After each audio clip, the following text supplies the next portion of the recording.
दिल्ली में चुनाव की डेट निकल चुकी है और दिल्ली का चुनावी माहौल बहुत ज्यादा गर्म हो चुका है।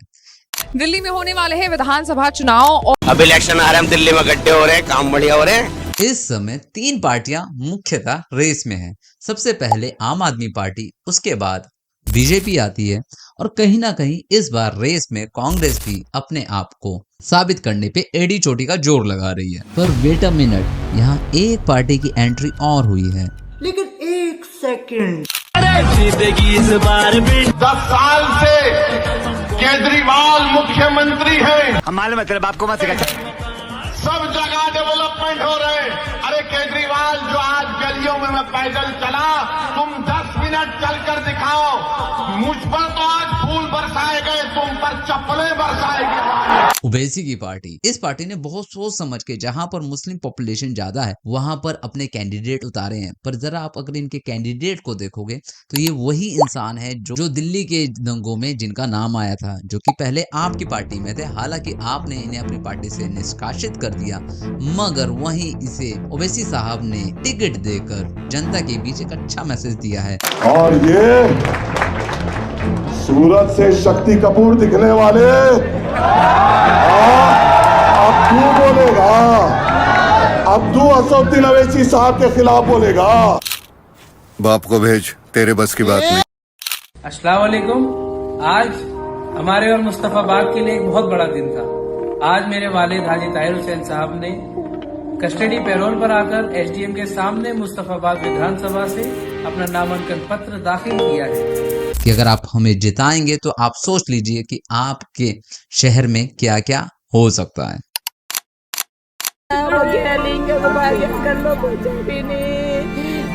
बेटा तो है, मैं लग रहा हूँ मम्मी, मुझे पता लगा मेरा बेटा।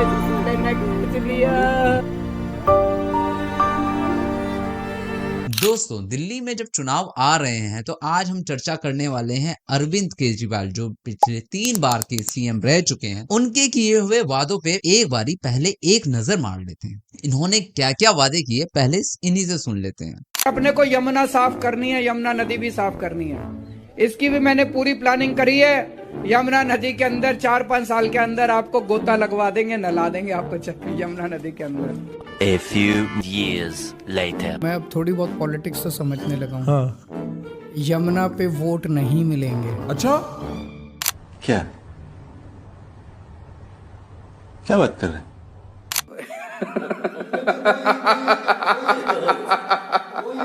म्यूजिक। इनके किए हुए वादों में सबसे पहला वादा था कि हम अपने शहर को लंदन, पेरिस, न्यूयॉर्क जैसा बना देंगे। यहाँ की सड़कों को वो बहुत आलीशान कर देंगे। पर क्या सच में वहाँ की सड़कें इतनी हुई? आज आपकी दिल्ली अमेरिका को पीछे छोड़ रही है, लंदन को पीछे छोड़ रही है, सिंगापुर को पीछे छोड़ रही है, न्यूयॉर्क को पीछे छोड़ रही है, वॉशिंगटन, बड़े बड़े देशों को पीछे छोड़ती जा रही है आपकी दिल्ली। पानी की समस्या है, हर कॉलोनी में पानी की समस्या है कि नहीं है? हर कॉलोनी में सीवर की समस्या है कि नहीं है? सड़कें टूटी पड़ी हैं, है कि नहीं है? चारों तरफ गंदगी गंदगी है कि नहीं है? देखो दिल्ली, देखो चमकती हुई दिल्ली है। जी क्या पेरिस पेरिस पेरिस जैसी दिल्ली है, सब जगह यही हाल है। दूसरा वादा, दिल्ली के स्कूलों की हालत काफी अच्छी कर देंगे। तीसरा वादा, मोहल्ला क्लिनिक। पर इन सब वादों से ज्यादा 2 मुख्य वादे इंपॉर्टेंट थे, जो कि अपने हर चुनाव में उन्हें बेस बनाते थे। सबसे पहले यमुना नदी। पर गारंटी केजरीवाल की ये भी थी कि हम यमुना साफ कर देंगे, अगर नहीं की तो 25 में वोट मत देना। ये मैं सहमत हूँ आपसे। मेरी इस नदी के रहते हुए मेरा आँख भी खराब हो चुका। इसके आप थोड़ा देर बैठो यहाँ पे, जब धूप निकलेगा ना आपको ऐसा नाक में स्मेल आएगा कि एकदम केमिकल आ रहा। मैंने कहा था मैं यमुना साफ कर दूंगा।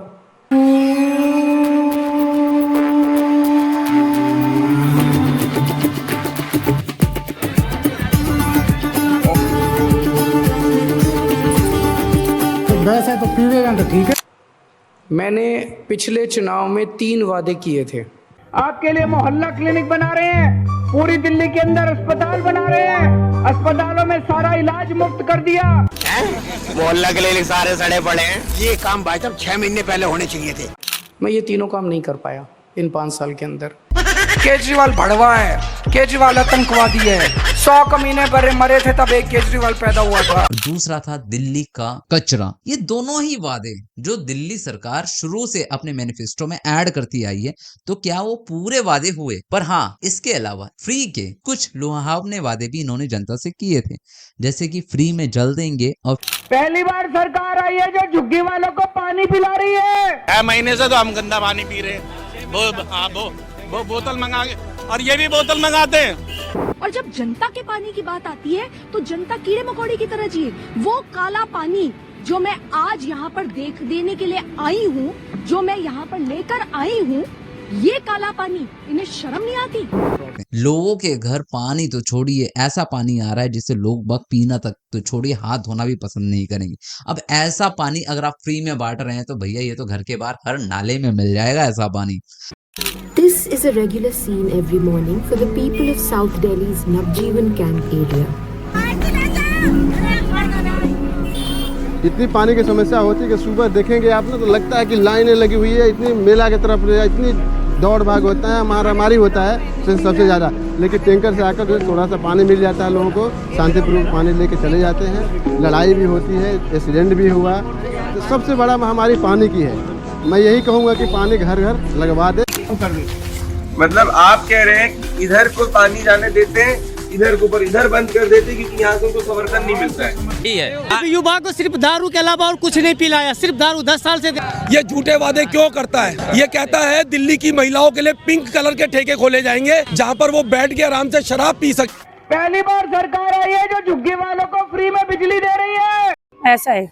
आप ये जो बिल बता रही थी, जरा सा मुझे दिखाइए बिल। कहाँ पर आपका बिल है? ये हमारा बिल है। 24,700 रुपए का बिल है। 24,700 रुपए का? हाँ जी। हाँ हाँ जी। क्या कह रही हैं? 29,200 रुपए का आया था हमारा। हाँ। फिर हमने वो क्या कहते हैं उधार लेके पेमेंट करी, जिसमें कि हम लोग कमाते नहीं, हमारे पापा भी नहीं है। हाँ। ठीक है। और समरसीबल चला के हम पानी वो यूज करते हैं। और मेरे भाई ने कर्जा लेके बिल करा और क्या कहते हैं हम आ गए पे बिजली दफ्तर गए कि बिजली माफ हो जाएगी, तो कह रहे हैं क्या कहते हैं 200 यूनिट थी केजरीवाल की, वो बंद हो चुकी है। आज से वो सारी बिजली की सब्सिडी रुक जाएगी। इसका मतलब ये हुआ कि कल से जो बिजली के बिल दिल्ली के उपभोक्ताओं को मिलेंगे उसमें उन्हें सब्सिडी नहीं मिलेगी। क्या अरविंद केजरीवाल खुद अपने घर में क्या इस तरह का पानी पीते होंगे? इसके बाद बात करते हैं यमुना नदी की। यह एक मोस्ट इम्पोर्टेंट टॉपिक था दिल्ली के लिए और एक मेन समस्या में आता था। हर साल यहाँ पर छठ बड़े ही हर्ष उल्लास से मनाया जाता है दिल्ली में, पर दिल्ली की जनता में जो ये बिहारियों का स्पेशल पर्व है जो कि अब पूरे भारत में जोर शोर से मनाया जाता है, पर दिल्ली वालों के लिए शायद यह हमेशा एक गंदगी में मनाया जाने वाला फेस्टिवल के रूप में बनकर रह गया है। क्या करें, दिल्ली वालों के पास और कोई साधन है नहीं, गवर्नमेंट ने और कोई विकल्प दिए नहीं है। अब ऐसे में जनता उस गंदे पानी में खड़े होकर सूर्य देवता को अर्घ देती है। यह उनकी मजबूरी है। ये दिल्ली वालों ने खुद शायद अपनी मजबूरी खुद चुनी है। पर जनता, इस बार अगर आप वोट देने जा रहे हैं तो आपके पास एक सही सरकार चुनने का मौका मिला है। अगर आप इन समस्याओं से छुटकारा पाना चाहते हैं तो आप अपना वोट बहुत सोच समझ के दीजिएगा। इस बार 3 पार्टियां, बीजेपी, कांग्रेस और आप, और शायद दिल्ली वालों को फ्री का माल कुछ ज्यादा अच्छा लगता है, जैसे कि फ्री बस, महिलाओं के लिए फ्री बस। हाँ, के सामने बस कितनी औरतें जाती है बस में, 20,000 हमारे तो खाते में 1 रुपया ना आया। हमें तो ना चाहिए फ्री की, हम तो कहते हैं जिस जगह तू रह रहा वहाँ हमें रख ले। पंजाब में भी इन्होंने 1,000 रुपए हर महिला को देने का वादा किया था। जिस आम आदमी पार्टी की सरकार जब यहाँ पे नहीं बनी थी, 21 में चुनाव हो रहे थे, वादा किया था कि 1,000 रुपए हर महीने महिलाओं को दिए जाएंगे। आपको मिला? नहीं मिला, सन नहीं पाया किसी ने। आपको मिला है? नहीं मिला। नहीं मिला। आपको? नहीं। किसी को नहीं मिला? नहीं मिला। आपकी चुनावी वादा था 1,000 रुपए हर महिला को महीने में दिए जाएंगे। हाँ जी। 3 साल हो रहे, मिले नहीं मिला, हमें तो मिला नहीं कुछ भी। तो ऐसा नहीं होना चाहिए ना, अगर जो वादा किया वो तो पूरा होना चाहिए। नहीं तो मतलब किसी को नहीं मिले या सिर्फ आप? किसी को नहीं मिले, किसी को भी नहीं मिले। आज तक नहीं मिले? नहीं। एक भी महीने में नहीं मिले? घर पे 1,000 रुपए हर महीने आते हैं जो आम आदमी पार्टी सरकार ने प्रॉमिस किए थे? नहीं, अभी तक तो नहीं। एक भी बार नहीं मिले? नहीं। पंजाब में चुनाव से पहले कभी 1,000 तो कभी 1,100 रुपए देने की बात करने वाली आम आदमी पार्टी चुनाव जीतने के 2.5 साल बाद भी महिलाओं को 1 रुपया तक नहीं दे पाई है। अभी तक पंजाब में महिलाओं को 1,000 रुपए तक नहीं मिले हैं। ऐसे में क्या गारंटी है कि दिल्ली सरकार प्रति महिलाओं को 2,500 रुपए दे देगी, जब पहली बार पिछले 30 सालों के इतिहास में दिल्ली सरकार का बजट माइनस में चला गया है। ऐसे में वो है अपने कर्मचारियों के वेतन तक देने के लिए पैसे नहीं है। तो ऐसे में आपको महिलाओं को ये झूठे वादे दिए जा रहे हैं कि 2,500 रुपए महीना दिल्ली सरकार कैसे दे देगी। अरविंद केजरीवाल कहां से लाएगा पैसा? वो सिर्फ सीट पाना चाहता है। सीट का इतना लालच था कि जेल में जाने के बावजूद अगला बंदा सत्ता से अपना रिजाइन देने तक को तैयार नहीं था। वो तो मजबूरी में इन्होंने अपनी गद्दी अपनी वाइफ को देना चाहते थे, मगर फिर वो वही आ जाता कि परिवारवाद स्टार्ट हो जाता, ये लांछन ना लग जाए इनके ऊपर, इसलिए इन्होंने आतिशी को एज ए सीएम प्रेजेंट कर दिया। और उसके बाद जनता के बीच में ये महानुभाव जाकर क्या कहता है कि जनता अगर बोलेगी, अगर जनता को लगता है कि मैं ईमानदार हूं तो मुझे वोट देके जिताना। पर आपको बता दूं, लोकसभा चुनाव में भी अरविंद केजरीवाल ने ऐसा ही कुछ कहा था। उसका नतीजा ये हुआ कि बंदा 7 सीटें हार गया। फिर यही रोना दोबारा से रो रहा है कि इस बार जनता तय करेगी। पर मैं आपको बता देता हूं, अरविंद केजरीवाल के ऊपर अभी भी सुप्रीम कोर्ट के कुछ सैंक्शंस लगे हुए हैं, जिसकी वजह से ये कोई भी सरकारी के काम में अपने साइन नहीं कर सकते। तो ऐसे में क्या गारंटी है कि ये जीतने के बाद फिर से सीट मिल जाएगी, क्योंकि अभी तक इनके ऊपर के लगे सारे आरोप रद्द नहीं हुए हैं, केस चल रहा है। यह है बंदा अभी भी सिर्फ बेल पर बाहर है, जमानत मिली हुई है इसे, पर कभी भी ये वापस जेल में जा सकता है। तो आप ऐसे इंसान को चुनकर जो बाद में फिर यही रोना रोएगा कि भैया मैं तो काम करना चाहता हूं पर मैं तो जेल में बंद हूं, जो जैसा ही इसने लास्ट 5 ईयर में, अब दोबारा से कहता है एक बार फिर से मुझे मौका दे दो, मैं सारी चीजें सही कर दूंगा। भैया 11 साल से पब्लिक ने आपको वोट दिए, आपने क्या सही किया और क्या बिगाड़ा ये जनता जानती है। आपने स्कूल कॉलेज का जितना वादा किया था उतने स्कूल कॉलेज नहीं खोले। आप 2 स्कूल को प्रमोट करते हैं और उसी में आज उनकी हालत ऐसी है कि 80-80 बच्चों पे सिर्फ एक टीचर होता है पूरे स्कूल में। बच्चों को पढ़ाई के लिए अच्छे अब टीचर्स अवेलेबल है नहीं, स्कूलों का प्राइवेटीकरण होता जा रहा है। ऐसे में आप कैसे मोहल्ला क्लिनिक की बात करें तो इनके मोहल्ला क्लिनिक भी कुछ ज्यादा अच्छी हालत में नहीं है, उनकी हालत भी खराब है, वो सड़ रहे हैं, डुबकी मार रहे हैं। क्या आपका अरविंद केजरीवाल यमुना में जाके, दिल्ली की यमुना में डुबकी मार सकता है? क्या उसका पानी पी सकता है? पर हमारे यहाँ की आदित्य योगी नाथ की यमुना में आप जाएंगे, डुबकी भी मारेंगे, उसका पानी भी पी सकते हैं। ये अंतर है दोनों के सीएम में। ये घमंडी इंसान ने लाखों करोड़ों पब्लिक का पैसा, जो कहता था कि मैं मकान नहीं लूंगा, मैं सर्विस नहीं लूंगा, मैं सिक्योरिटी नहीं लूंगा, इन्होंने अपना शीश महल बनाया। और झूठ बोलते हैं, जाके देख लो।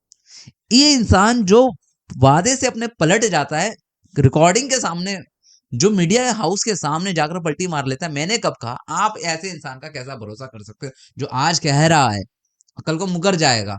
आपका क्या जाएगा? आप चंद पैसों के चक्कर में 5 साल फिर से बर्बाद हो जाएंगे। बिजली के बिल सस्ते कर देगा मगर दूसरी जगह से आपको लूट लेगा। आज ये महिलाएं जो दारू इतनी सस्ती कर दी थी, आज ऐसे परिवार इसी की वजह से टूटे हैं। इनके वजह से घरों में क्लेश होते हैं। ये खुद सत्ता पाने के लिए जो इन्होंने आंदोलन किए, ये अपने बच्चे की, जो अपने बच्चे का नहीं हुआ, जिस इंसान ने अपने बच्चे की झूठी कसम खाई थी कि मैं कभी कांग्रेस का साथ नहीं लूंगा, उसी के साथ मिलकर इसने सरकार बनाई थी। ऐसे इंसान पे आप फिर से वादा करेंगे? आज के लिए इस वीडियो में इतना ही। देखिए 5 फरवरी को जनता क्या तय करती है वो सबके सामने आ जाएगा 8 फरवरी को। और हम उम्मीद करते हैं कि आप उसी पार्टी को सपोर्ट करेंगे जो देश के हित के बारे में सोचे, पब्लिक के हित के बारे में सोचे, देश राज्य को आगे कैसे बढ़ाया जाए उस बारे में सोचे, ना कि ये सोचे कि अपनी जेब कैसे भरी जाए घोटाला करके। आज अरविंद केजरीवाल के ऊपर इतने आरोप हैं, इतने घोटाले हैं, शायद उसकी लिस्ट शीला दीक्षित के आरोपों से भी ज्यादा लंबी हो रही है। ऐसे में आज आप सरकार पूरी तरह कलंकित है। और एक बार आप अगर अन्ना हजारे से पूछेंगे ना, तो वो भी सोचते होंगे कि मैं किसके बगल में बैठा था, क्यों मैंने वो आंदोलन किया। इतना भ्रष्ट नेता वहीं से निकला। जो अच्छे नेता थे वो आप छोड़कर जा चुके हैं और सारे गद्दार एक साथ बैठे। इनकी आधे से ज्यादा टीम तो जेल के अंदर है। फिर से एक बार अरविंद केजरीवाल अपने झूठे वादों के साथ आपके बीच आया है। अब पब्लिक आपको तय करना है कि आप चंद फ्री के चक्कर में अपने देश को पीछे ले जाना चाहते हैं, या फिर देश की प्रगति में आप भी अपना कंट्रीब्यूट करके अपने देश को और दिल्ली को दिल वालों की दिल्ली बनाना चाहते हैं। यह फैसला आपका है। वोट देने से पहले जरूर सोचें कि हम कहाँ जाना चाहते हैं। हम मेहनत कर कर पैसे कमाना चाहते हैं या आज भी हम पढ़ लिख कर भीख मांग कर रहना चाहते हैं। फैसला आपका है। अगले वीडियो में फिर से मिलेंगे। हमारे 21,000 सब्सक्राइबर होने वाले हैं, उसके लिए आप सभी का बहुत बहुत शुक्रिया।